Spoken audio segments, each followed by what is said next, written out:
ठीक आहे, गुन्हे दाखल करायला मी घाबरत नाही, मात्र शेतकऱ्यावर बोलत असताना, शेतकऱ्याची बाजू मांडत असताना आम्ही कुणाला घाबरणार नाही, आम्ही तुमच्या गुन्ह्याला घाबरणार नाही.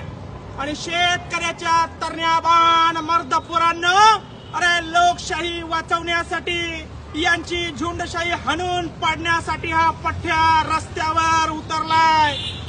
एसपी ऑफिसला मी आता हजर राहण्यासाठी चाललोय. माझ्यावर गुन्हा दाखल झाला, मला पावबंद करण्यासाठी, अटक करण्यासाठी ऍडिशनल एसपी मॅडम यांच्या कार्यालयात हजर राहा 12 वाजेपर्यंत असं सांगण्यात आलेलं आहे. मात्र सरकारच्या गाडीत मी जाणार नाही.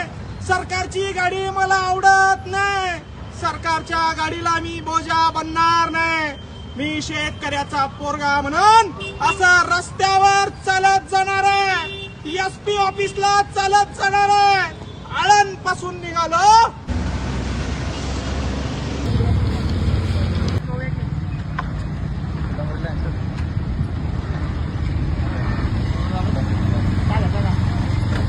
आपण SP office additional SP madam यांच्याकडे चाललेलो आहे. आता आपण थांबा.